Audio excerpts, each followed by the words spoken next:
Selamat datang di kuliah Statistika Industri.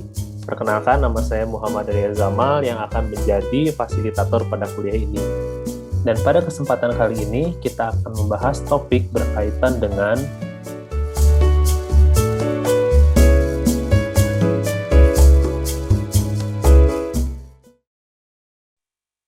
baik, kita lanjutkan materi pada minggu lalu. Jadi minggu lalu kita sudah membahas untuk uji hipotesis dengan bahasan terakhir adalah uji hipotesis 2 sampel ya. Nah, yang mana pada minggu yang lalu kita sudah membahas saat uji hipotesis ini, dan kita memiliki 2 sampel. Sampel yang kita gunakan memiliki parameter sigma yang sudah diketahui.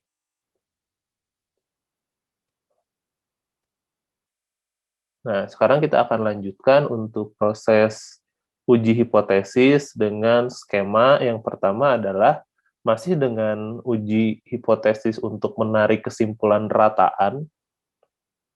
Nah, tapi di sini kita memiliki beberapa kasus yang baru, sama seperti sebelumnya, bahwa bisa saja nilai variansi atau nilai standar deviasi dari suatu parameter itu kalian tidak bisa dapatkan di awal. Nah, tetapi kalian bisa memastikan bahwa nilai sigma 1 dan sigma 2 ini dia nilainya sama. Nah, kasus ini bisa terjadi misalnya kalian memiliki 2 mesin yang sama gitu ya. Tentunya 2 mesin yang sama diproduksi di perusahaan yang sama. Saat kalian uji, kalian bisa saja membuat dugaan bahwa atau membuat suatu asumsi bahwa sigma 1 dan sigma 2-nya sama, atau kepresisian mesin pertama dan mesin keduanya itu sama gitu. Nah, di sini kalau misalnya kalian ingin menguji rataannya bisa digunakan asumsi demikian.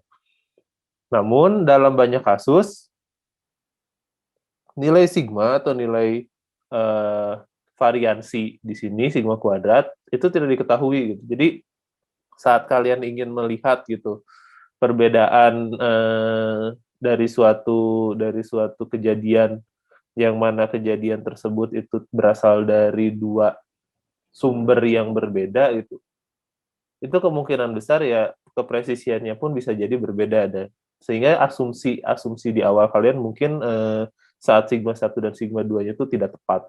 Mungkin saja demikian. Atau saat kalian juga ingin melakukan proses atau satu peristiwa saat kalian juga ingin melihat kepresisian rata-rata dari 2 mesin yang sama. Nah, di sini ternyata 2 mesin yang sama pun bisa jadi sigmanya berbeda saat apa? Saat yang kemarin kita diskusikan bahwa mesin itu kalau misalnya sudah terus-menerusan dipakai mungkin saja rusak.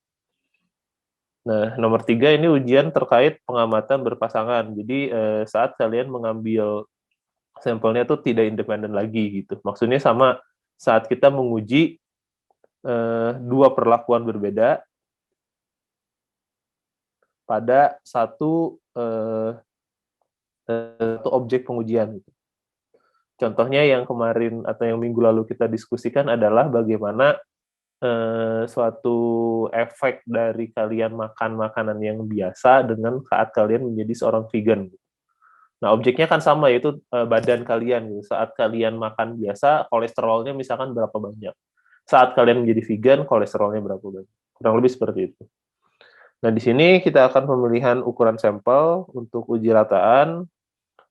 Terus, nah, di sini kita akan melihat satu alternatif lain saat kalian ingin menyimpulkan bahwa oh ini rata-rata dari 2 populasinya beda, sama, dan lain sebagainya. Ini bisa menggunakan uji atau metode grafis ya. Nah, dan terakhir kita udah mulai masuk ke uji terkait variansi, yaitu saat kalian sudah tidak ingin lagi nih melihat dari sisi rataan, karena menurut kalian sudah tidak relevan menguji rataan gitu. Yang lebih relevan adalah menguji variansi. Oke, yang pertama kita akan masuk ke uji terkait 2 rataan dengan sigma 1 kuadrat atau variansinya itu sama.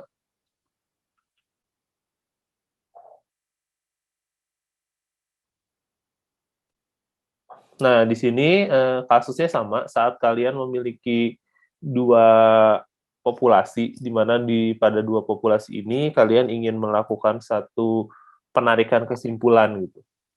Nah, syarat untuk kedua populasi ini adalah syarat yang pertama, si populasinya itu harus mendekati distribusi normal.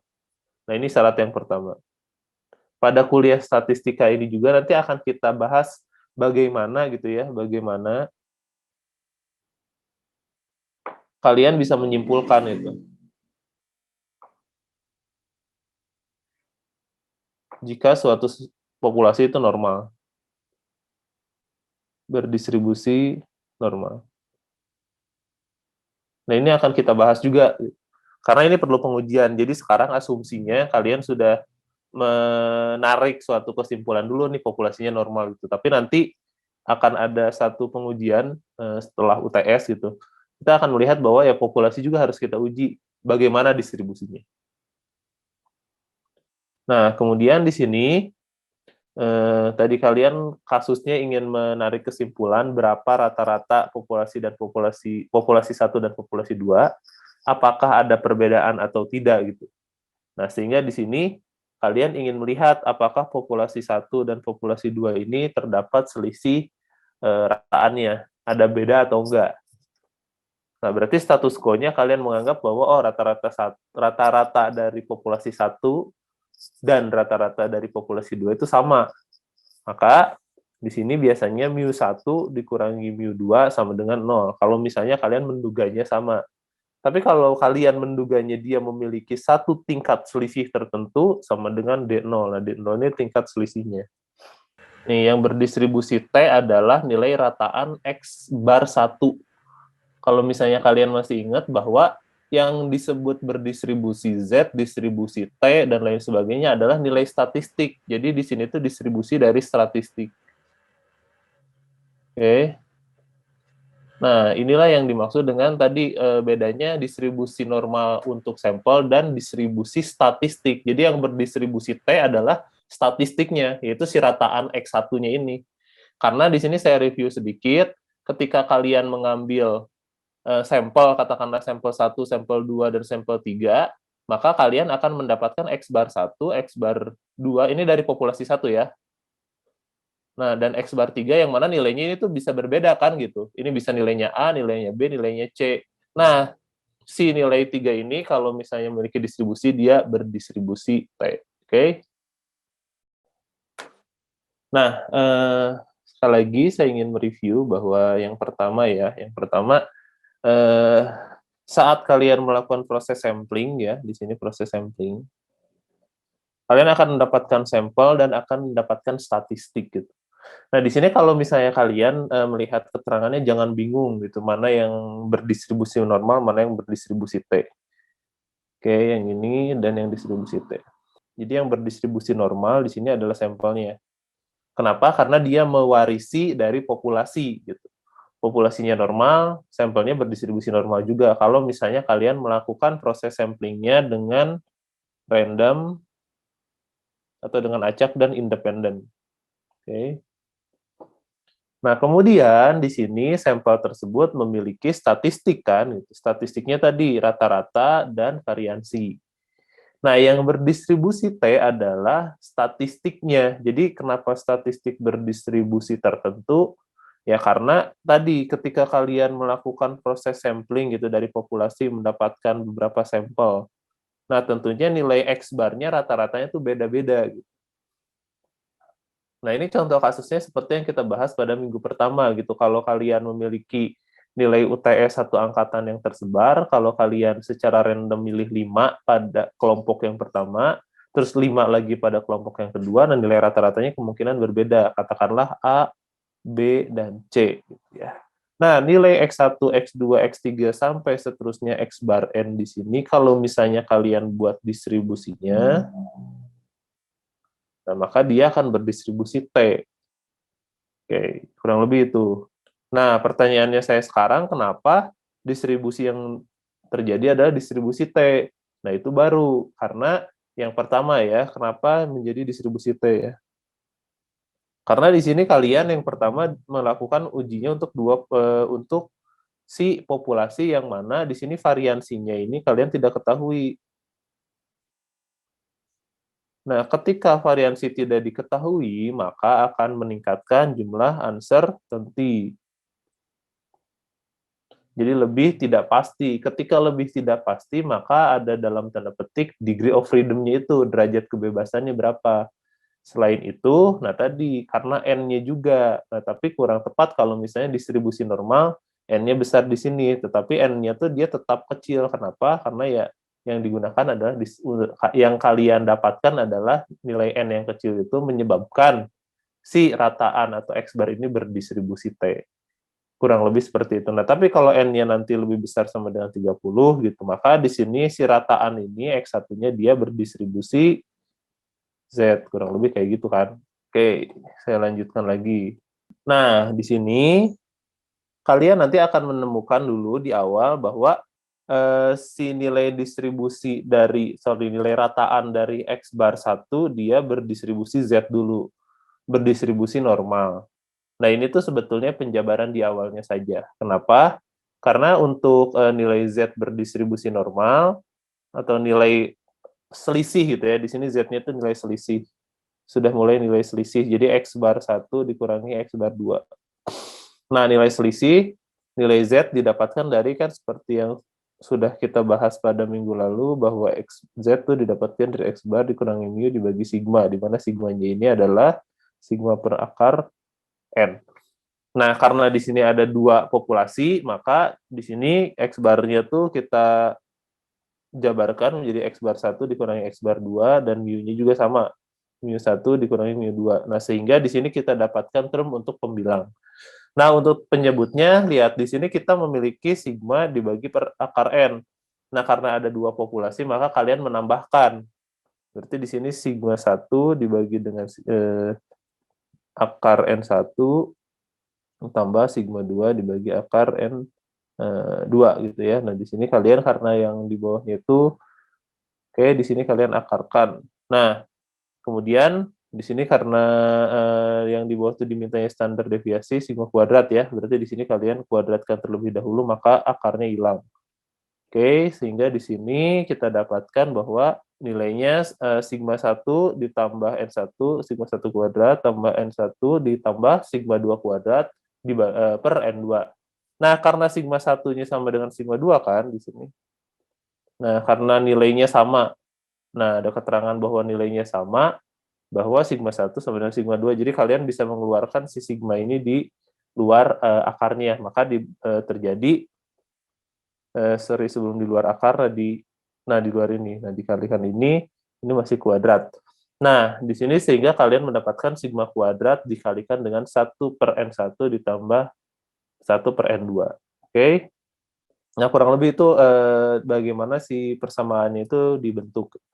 Nah, sekarang karena tadi kita memiliki suatu distribusi statistik dengan tidak diketahuinya nilai sigmanya ini, maka ada suatu degree atau suatu derajat ketidakpastian gitu. Nah, si ketidakpastian ini disebut nilai V atau nilai degree of freedom-nya.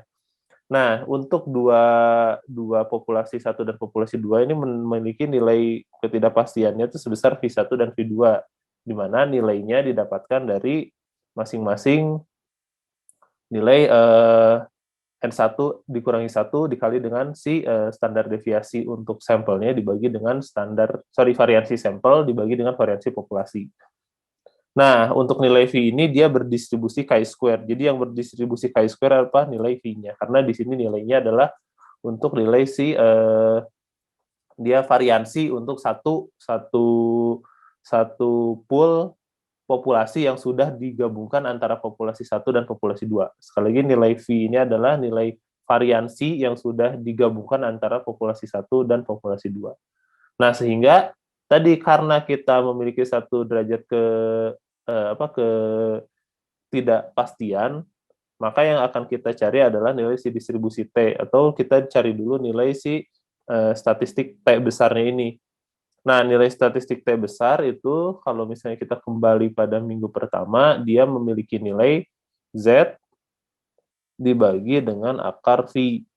Nah, maka di sini nilai Z-nya kalian substitusikan dari persamaan 1 ini, maka didapatkan persamaan yang ini, Kemudian kalian substitusikan juga nilai V-nya dari persamaan yang kedua.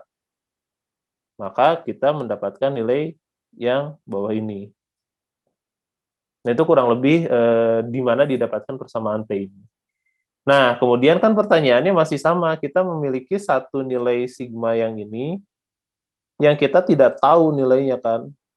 Nah, nilai sigma ini tadi nilai variansi dari si dua populasi tersebut, yang nilai variansinya sama, tidak kita ketahui, maka pendekatannya di sini kita menggunakan nilai SP.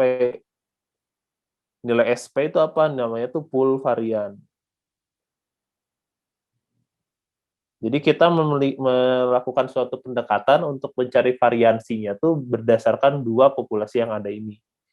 Nah, nilai pool varians ini adalah N1 min 1 dikali S1 kuadrat ditambah dengan N2 min 1 dikali S2 kuadrat dibagi dengan derajat kebebasannya, yaitu N1 ditambah N2 dikurangi 2. Nah, kemudian di akhir, maka si nilai SP-nya ini kita substitusikan ke nilai si sigmanya. Nah, maka di sini kita mendapatkan, nilai SP ini kita substitusikan untuk nilai si V-nya ya di sini. Nilai si sigmanya. Sehingga di sini kita mendapatkan nilai T-nya di sini, bahwa nilai SP yang nilai SP-nya ini, dia kan sama dengan nilai yang di bawah nilai V ini kan. Nah, maka nilai SP kuadratnya ini kalian menjadikan nilai akar SP kuadrat, maka akarnya hilang, kemudian juga si kuadratnya juga hilang menjadi SP, kemudian dia karena nilai taper berarti dia naik. Nah, nilai SP inilah yang menggantikan nilai sigma dan nilai V-nya tadi, nilai varians yang ini. Nah, kurang lebih seperti itu. Jadi untuk pendekatan yang uji rataan dengan populasinya ada 2, sigmanya itu ada 2, tapi beda tuh kurang lebih seperti ini. Jadi kalian mencari nilai pool variance-nya dulu. Nah, sehingga nilai sigmanya ini diganti dengan nilai pool variance. Dan nilai SP ini menggantikan nilai V-nya juga. Kurang lebih seperti itu. Nah, lalu area penolakan dan permintaannya di mana? Nah, area penolakan dan permintaannya, nah, karena di sini kita menggunakan statistik T, berarti kalian akan mencari, kalau misalnya di sini kita buat satu ini, nah, kalian akan mencari berarti di sini ada titik tengahnya, di sini ada min T alfa per 2, dan di sini adalah T alfa per 2. Maka di sini kalian akan mencari suatu titik yang dimana titiknya ini antara, nah yang saya arsir merupakan ini titik penerimaannya. Oke. Titik penerimaannya itu sebesar 1 min alfa, dan di sini punya titik penolakannya, atau area penolakan alfa per 2. Nah, ini terjadi kalau misalnya kalian mencari nilai dengan atau two tail ya, sifatnya two tail. Nah, kalau misalnya one tail berarti ya tinggal kalian pilih salah satu bagiannya, apakah T alpha saja atau min T alpha saja. Berarti kalau misalnya di sini one tail gitu ya. Tail dengan tadi kan H0-nya tuh mu1 dikurangi mu2 sama dengan D0. Kalau misalnya H1 sama dengan mu1 dikurangi mu2 tidak sama dengan D0, maka kalian menggunakan yang ini. Nah, tapi kalau misalnya alternatif lain gitu, alternatif H1-nya itu adalah H1 dikurangi mu2. Nah, ini kan bisa kurang dari atau bisa lebih dari. Nah, ini tergantung. Nanti tergantung konteksnya seperti apa. Nah, one tail kalau misalnya lebih dari, berarti area penolakannya sebelah kanan. Kalau kurang dari, sebelah kiri. Oke?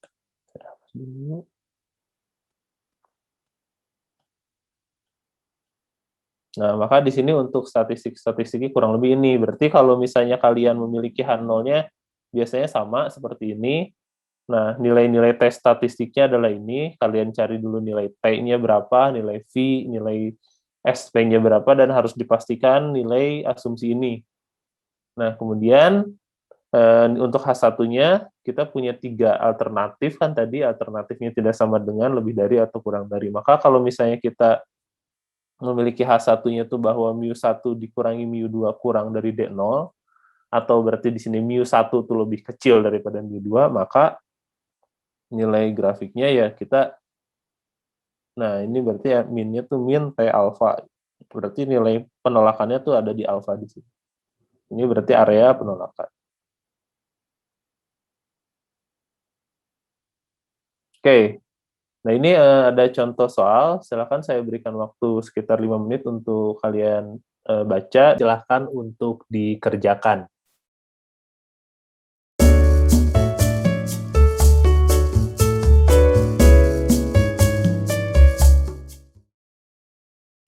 Ya, baik, kita lanjutkan kembali materinya. Tadi udah didapatkan nilainya, nah ini 1,725 ya, betul? Gimana? Ya, 1,72 ya. Nah, Iya. ini nilai T udah didapatkan, terus dapat nilai alfa. Nah, di sini jangan tolak H0 ya, betul. Nah, di sini kalian juga bisa menggunakan nilai p-value. Baik, kuliah hari ini telah selesai. Kita akan bertemu pada segmen selanjutnya. Saya mengharapkan semua yang telah disampaikan pada segmen kali ini bisa kembali direview dan pekerjaan-pekerjaan yang bersifat tugas atau latihan soal bisa kembali dikerjakan untuk memperdalam dari sisi pemahaman materi dari saudara sekalian.